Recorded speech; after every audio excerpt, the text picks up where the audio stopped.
रस्त्यावर चालत असताना मागे तुम्हाला विंडमिल्स दिसतात. फास्ट चालतायत आणि फिटनेस पण एकदम चांगला आहे त्यांचा. त्या आत नाही घुसत आहे वाटतं त्याचा लॉक. पण तिथे 2 खारुताई दिसत आहेत आणि त्या सगळ्यांमध्ये मगाशी सापडलेली एक व्हाईट कलरची गाय पण आहे. Good afternoon friends. आज आहे सॅटर्डे आणि ॲज युजल आम्ही आलो आहोत हाईकला. सो आमच्या घरापासून साधारणतः 1.5 तासाच्या अंतरावरती एक लिव्हरमोर नावाचं गाव आहे आणि तिथे एक खूप सुंदर हाईक आहे. ती हाईक ब्रशी पीक रिजनल रिझर्व लॉफलिन रँच या एरियामध्ये आहे, लाईक राईट हिअर. आणि आत्ता साधारणतः दुपारचे 2 वाजले आहेत आणि आम्ही इथे आलो आहोत. खूपच सुंदर आहे. मस्तपैकी असे हिरवे ग्रीन कलरचे रोलिंग हिल्स आहेत. तुम्ही बघू शकता. मस्तपैकी विंडमिल्स वगैरे आहेत आणि एकदम असं स्वित्झर्लंडला आल्यासारखं वाटतंय. इकडे आम्ही आमची गाडी लावली आहे आणि आता मस्तपैकी आम्ही वरती चाललो आहोत. आणि ॲज युजल आम्ही ऑल ट्रेल ॲपवरची माहिती काढलेली आहे. सो असं ते सर्व हाईक वगैरे आहे. एलिव्हेशन अराउंड 800 फुटाचं एलिव्हेशन आहे आणि साधारणतः 2-2.5 तास लागतील आम्हाला वरून खाली यायला परत. So that is the plan आणि बघू कसं होत आहे. हाईक सुंदर वाटते. आज तापमान पण अराउंड किती 15 डिग्री सेल्सिअस आहे. सो थंडी आहे बट वरती जाईपर्यंत 100% गरम होईलच. हे तिकडे एक घर दिसतंय, खूपच सुंदर वाटतंय. हे घर आहे हिरव्या टेकडीवरती, मागे विंडमिल्स आहेत. एकदम असं वॉलपेपर सारखं वाटतंय. बाय द वे इकडे लोकांनी असं इथं पार्किंग एरिया आहे आणि अशी लोकांनी पार्किंग वगैरे केलेली आहे. इकडे पुढे रेस्टरूम पण दिसत आहे. आम्ही आमची गाडी बाहेरच लावली आहे पार्कच्या, बिकॉज आम्हाला वाटत नाही आम्ही 6 वाजण्याच्या आधी इथे खाली परत पोहोचू. आणि हे गेट आय थिंक 6ला बंद होत आहेत. आम्हाला माहिती नाही, फर्स्ट टाइम आला आम्ही. सो लेट्स सी कितीला बंद होत आहे, बट आम्हाला ती रिस्क नव्हती घ्यायची. सो आम्ही गाडी बाहेरच ठेवली. चला निघूयात पुढे, काय होते बघू. आय थिंक इथे समोरच एक बोर्ड दिला आहे त्याच्यावर इन्फॉर्मेशन आपण वाचूयात. सो हे ब्रशी पीक रिजनल रिझर्व आहे आणि ते ॲक्च्युली जुन्या काळामध्ये ओलोन, मायवॉक्स आणि हे ट्राईब्स राहायच्या आणि योकुट्स म्हणतात त्यांना. तर तिन्ही ट्राईब्स इथे राहायच्या आधी आणि म्हणजे वेगवेगळ्या टाईमला वेगवेगळे ट्राईब्स राहिले तिथे. आणि तिथून माउंट डियाब्लो आणि कॅलिफोर्निया व्हॅली जे आहे, सेंट्रल व्हॅली जे आहे, त्यांच्या डेल्टामध्ये हा डोंगर आहे ब्रशी पीक. आणि इथले जे नेटिव्ह लोक आहेत ते ह्याला ऑब्विसली खूपच सेक्रेड किंवा काय म्हणतात त्याला, होली मानायचे जुन्या काळामध्ये. ते तुम्हाला सगळीकडे ॲक्च्युली अमेरिका सगळीकडेच हे लोक ह्यांच्या डोंगरांना वगैरे हे निसर्ग म्हणजे निसर्गालाच पूजायचे, जसं आपण भारतात पण हे करतो. तो हे पण निसर्ग पूजक होते. सो हे लोक ह्या डोंगरांना खूप सेक्रेड आणि होली आणि दैवी मानायचे. सो ते लोक पूजा वगैरे करायचे हे ते. आणि मग नंतर ज्यावेळेस आधी हे ऑब्विसली मेक्सिकोचा भाग होता, कारण California as you know was a part of Mexico. मग नंतर 1848 मध्ये मेक्सिको आणि US मध्ये जे युद्ध झालं त्यात मेक्सिको हारलं. त्याच्यानंतर हा भाग इन्क्लुडिंग द होल कॅलिफोर्निया तो US चा भाग झाला. सो त्याच्या आधी मग इथे स्पॅनिश वगैरे सेटलर्स वगैरे राहत होते वगैरे. पण नंतर मध्ये युनायटेड स्टेट्सचा भाग झाला. युनायटेड स्टेट्सचा भाग झाल्यानंतर त्यांनी हे पुढे आय थिंक 1970 मध्ये काहीतरी त्यांनी हे पार्क बनवले इथे. सो 1970s पासून नाही, ॲक्च्युली 1997 पासून तेव्हापासून हा पार्क आहे. आणि हे बेसिकली प्रिझर्व आहे. पार्क होताना हे बेसिकली प्रिझर्व करायचं. So that's why it's called preserve. म्हणजे ना हे जपून ठेवायचं, संगोपन करायचं, वाचवायचं. सो त्याच्यामुळे प्रिझर्व आहे. ते ऑब्विसली गाया वगैरे दिसतात आपल्याला, बट रादर दॅन दॅट बाकी दुसरं काहीच इथं होणार नाही आणि हे होऊन देणार नाही. तिकडे जसं वनराई इकडे बघितलं, इकडे मॅप दिलाय. आपण आता ह्या रोडने आलो, लॉफलिन रोड वरून. इकडे आपण पार्किंग केलेलं आहे. आता सध्या आपण इथे आहोत. सो अशा भरपूर साऱ्या छोट्या मोठ्या हाईक्स आहेत, पण आपण ह्या हाईकने जाणार आहोत आता ब्रशी पीक ट्रेल. असं करत करत करत करत वाव, काय सुंदर व्ह्यू आलाय इथे हाईकच्या स्टार्टिंगलाच. तुम्ही बघू शकता इथे मस्त असा बदकं पण फिरतात इथे पाण्यामध्ये. आणि समोर 1 2 3 4 4 पवनचक्क्या तरी या ठिकाणाहून आम्हाला दिसत आहेत आणि खूप सुंदर दिसतं इथून.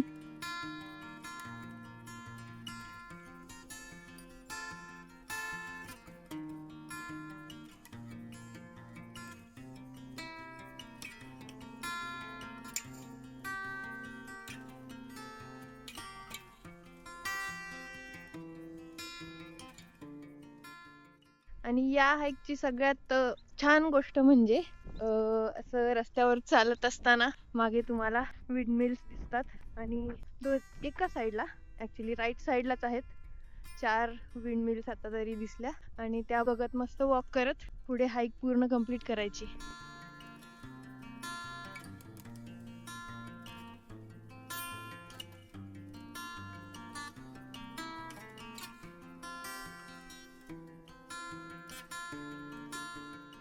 आमच्या मागून एक आजोबा आत्ताच चालत पटकन पुढे गेले.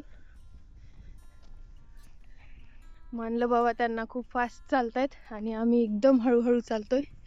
एवढ्या म्हणजे यांचं वय जास्त असून सुद्धा एवढं फास्ट चालतायत आणि फिटनेस पण एकदम चांगला आहे त्यांचा.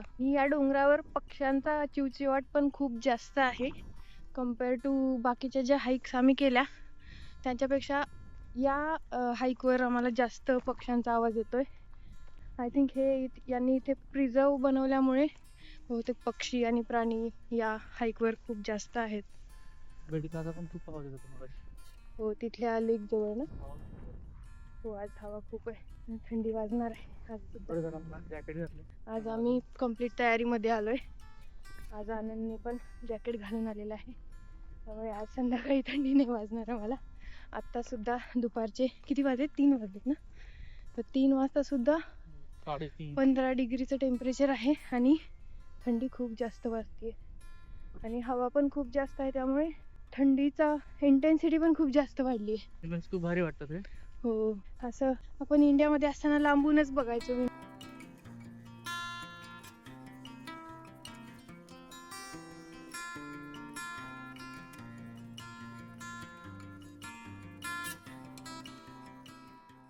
जसं आम्ही चालत पुढे चाललोय तसं भरपूर इथे छोटे बिळ दिसत आहेत या डोंगरांवरती आणि भरपूर इथे खारुताई पण दिसत आहेत.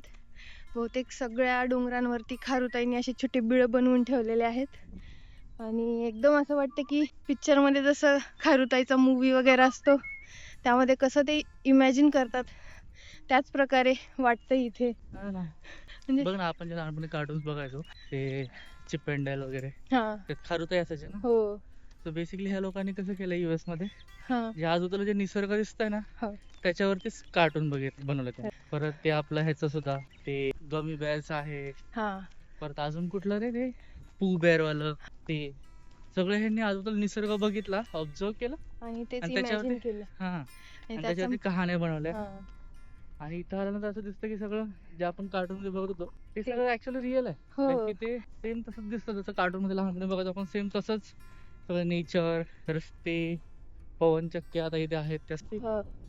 सगळं सेम दिसतं. So feels like तुम्ही परत ते कार्टून मध्ये गेलं कार्टून नेटवर्कच्या जगात गेलो असं वाटतंय ना. असं वाटतं इथले खारुताई बोलतील. सो इथे हाईकच्या मध्य भागातच अशी झाडं दिसत आहेत आणि खूप सुंदर असा वास सुद्धा येतोय या झाडाच्या आजूबाजूला आल्यावर. आणि या पूर्ण डोंगरावरती कुठेच असे झाडं दिसत नाहीयेत, फक्त इथल्या ह्या एरियामध्ये काही झाडं दिसत आहेत. काय वाटते बाकीचे झाडं असतील की नाही त्या डोंगरावर, कधी काळी असतील का फक्त एवढेच झाडं आलेले असतील? कधी काही इथे भरपूर झाडं असणार, त्या लोकांनी ते कापले असणार. त्यांच्या इथं थंडी वाजते म्हणून नाही लाकडं जाळायला वापरले असणार. मग हे सगळे डोंगर टकले पडले असणार आणि मग आता हे थोडेफार झाडं राहिले. बट ऑब्व्हियसली या अख्ख्या टेकड्याच्या टेकड्याची छोटीशी झाडं दिसत आहेत आणि बाकीची दिसत नाही, असं कसं होऊ शकतं? तर इथे जुन्या काळात झाडं भरपूर असणार आणि कापून सगळे गायरान करून टाकले. आय मीन घर गरम करावं, जुन्या काळात हिटिंग वगैरे नव्हतं, सो ते वापरत असेल ना झाड, लाकडाचाच वापर करणार. हो जुन्या काळात तेव्हा इलेक्ट्रिसिटी नव्हती, काय नव्हती. बट आय डोंट थिंक झाडच नव्हती असं तर नसेल, एवढं ते झाडं असणारच. कारण की जसं ते जमीन तशी उपजाऊ वाटते इथे, पाणी तर भरपूर आहे यांच्याकडे. हो मग झाडं कसं काय नाही? हो ना, तेच म्हणलं, कारण एवढं मोठं डोंगर आहे त्याच्यावर झाडच नाहीयेत. इथे थोडेफार स्टार्टिंगला थोडेफार झाडं दिसतात 4-5 आणि बाकी पूर्णच्या पूर्ण डोंगर टाकलाय.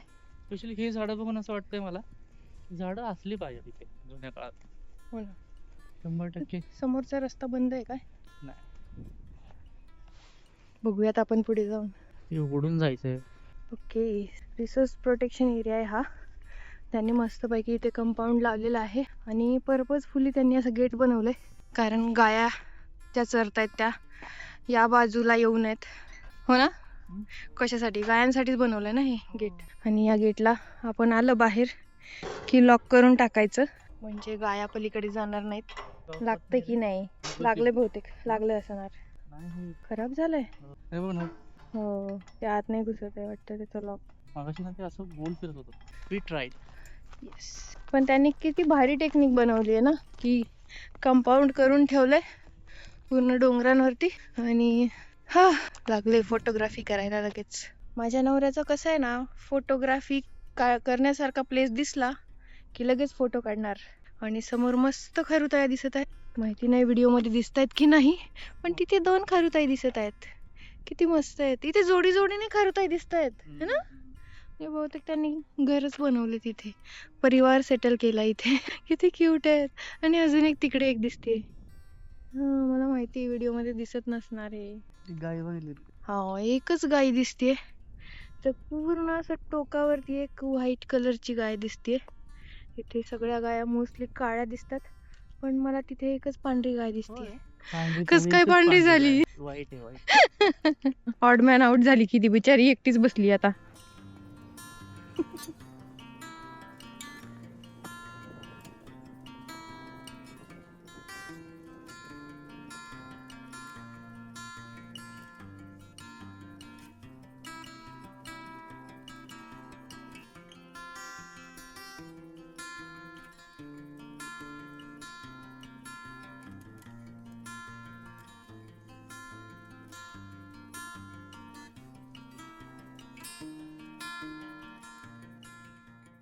आता आम्ही हाईकच्या अर्ध्यापर्यंत पोहोचलो आणि काय सुंदर व्ह्यू येतो इथून. असं खाली डोंगरामध्ये एक छोटीशी वाट दिसत आहे आणि ह्याच रस्त्यावरून आम्ही वरती आलोय. आणि समोरच अशा भरपूर अशा पवनचक्क्या दिसत आहेत. मगाशी खालून 4च दिसत होत्या आणि या वरच्या लोकेशनला आल्यावर भरपूर साऱ्या अशा पवनचक्क्या दिसत आहेत आणि खूप सुंदर व्ह्यू येतोय या लोकेशन वरून. जर तुम्ही बे एरियाच्या जवळ कुठे राहत असाल तर या लोकेशनला नक्कीच या. कॅलिफोर्नियातील बे एरिया आणि सॅक्रामेंटो या दोन्ही लोकेशनच्या मध्य भागात आहे आणि एवढ्या जवळ असून सुद्धा या लोकेशनला जास्त गर्दी बिलकुल नाहीये आणि खूप शांत प्लेस आहे. हे डोंगराची लाईन खूप छान दिसते. माझा नवरा दाखवतोय ती डोंगराची लाईन बघ. ती नाही रे, तिला आमचं दिसतंय का तिकडे पलीकडे? लांबचं भरपूर लांबचं सुद्धा इथून दिसतंय. तिकडे दिसते एकदम. तुला गॉगल मध्ये दिसत नसेल. आणि त्या पवनचक्कीच्या खालच्या साईडला भरपूर साऱ्या गाया चरताना दिसत आहेत आणि त्या सगळ्यांमध्ये मगाशी सापडलेली एक व्हाईट कलरची गाय पण आहे.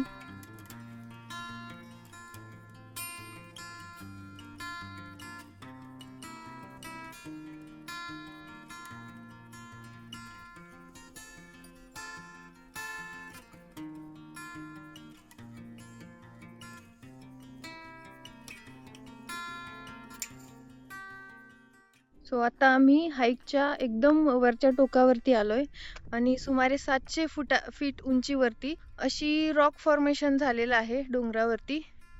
हे सुद्धा खाली जसे बघितले तसे गवताचेच डोंगर आहेत, पण इथे रॉक फॉर्मेशन झालेलं आहे आणि मध्येच तुम्हाला झाडं पण दिसतील त्या दगडांमधून बाहेर आलेली. आणि समोरच सुंदर असा व्ह्यू आहे जिथून पवनचक्क्या दिसत आहेत. आणि हे वालं जो स्पॉट आहे या हाईक वरचा सगळ्यात वरचा स्पॉट आहे आणि इथून सगळ्यात बेस्ट व्ह्यू आहे या हाईकचा.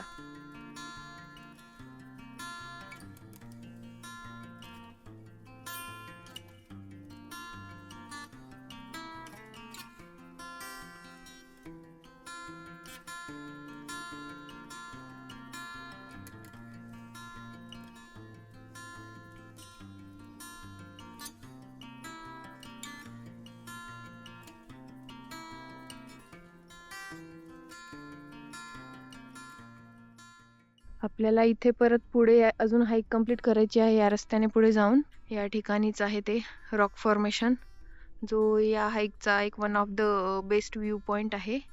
आणि या रस्त्याने आपण वरती आलोय समोरून खालच्या डोंगरांवरतून. आणि समोर मगाशीचा जो खालच्या पॉइंट वरून आपण जे पवनचक्क्या बघितल्या होत्या त्याच पवनचक्क्या या वरच्या 700 फुटाच्या हाईट वरून सुद्धा एकदम सुंदर दिसत आहेत.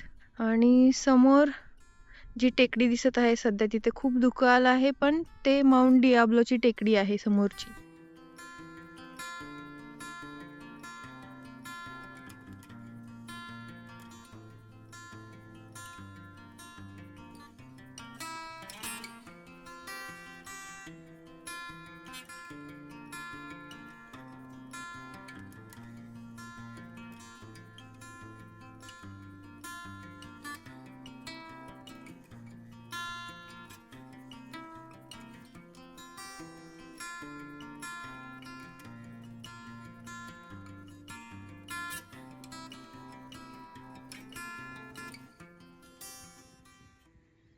सो फ्रेंड्स, आम्ही डोंगरावरती चढलेलो आहोत. ऑलमोस्ट 900 फीट आम्ही एलिव्हेशन क्रॉस केलं आहे आणि आता आम्ही आमची परतीची वाट पकडत आहोत. जेवढं वरती आलो आहोत तेवढंच ऑब्व्हियसली परत खाली जायचं आहे आणि दिवस मावळतीला आलेला आहे. सूर्यास्त होत आहे. खूपच सुंदर दिसत आहे. आय मीन तुम्ही बघू शकता खूपच सुंदर कलर आले आणि आता आम्ही परतीची वाट पकडत आहोत.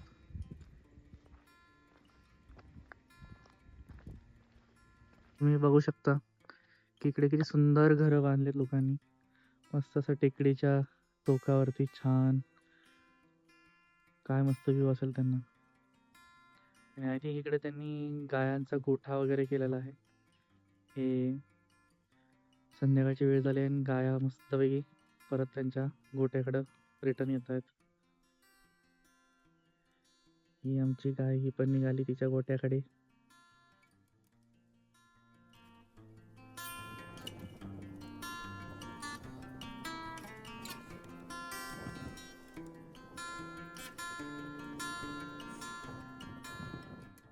माहिती नाही तुम्हाला कितपत दिसतंय, पण मस्तपैकी पौर्णिमेचा चंद्र उगवलेला आहे आणि आम्ही आता 6 वाजलेले आहेत.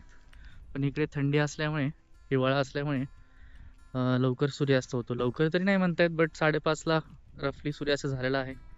पूर्ण अंधार पडलेला आहे. तो दिसतोय, चंद्र उगवलेला आहे आणि आम्ही अजून आमची हाईक संपलेली नाही. आम्ही अजून गाडीपाशी पोहोचलेलो नाहीये. पण लकीली खूप सेफ आहे, काही वाटत नाहीये. मस्त रस्ता आहे. सो तुम्ही बघू शकता. आय डोंट नो दिसतंय की नाही. परत वाट पाहत आहोत कधी पोचतोय खाली. बट हो, खूपच सुंदर हाईक होती. आता पटपट गाडीपाशी पोहोचायचा उद्देश आहे. सो मित्रांनो, आमची हाईक संपलेली आहे. आम्ही आता गाडीपाशी पोहोचलेलो आहोत आणि आता आम्ही पुढे परतीच्या वाटेकडे निघत आहोत. आता रस्त्यात कुठे कॉफी वगैरे भेटली तर कॉफी पिऊन आम्ही घरी निघत आहोत. खूपच सुंदर हाईक होती. खूप साऱ्या पवन चक्का बघितल्या. खूपच सुंदर रोलिंग हिल्स होते आणि हाईक तशी अवघड नव्हती, पण आम्ही आमचा वेळ घेत घेत फोटो काढत काढत ब्लॉगिंग करत करत आम्ही हळूहळू आलो. आणि येता येता ॲक्च्युली अंधार झालाच होता, बट लकीली पौर्णिमेचा चंद्र आम्हाला वाट दाखवायला होता. सो आम्हाला कुठेही असं भीती वाटली नाही, काही नाही. खूपच सुंदर हाईक होती आणि खूपच मज्जा आली. सो आम्ही आता आजचा व्लॉग इथं संपवत आहोत. तुम्हाला जर हा व्लॉग आवडला असेल तर लाईक, सबस्क्राईब आणि कॉमेंट नक्की करा. आणि आम्ही असेच व्हिडिओ टाकत राहू. पुढच्या विकेंडला पण आम्ही डेफिनेटली कुठेतरी जाऊ आणि आम्ही आमची लाईफ तुमच्यासोबत अशीच शेअर करत राहू. पण लाईक आणि सबस्क्राईब नक्की करा, सो दॅट आम्हाला असेच व्लॉग अजून करता येतील पुढे. सो भेटूयात पुन्हा पुढच्या व्लॉगमध्ये. तोपर्यंत गुड नाईट.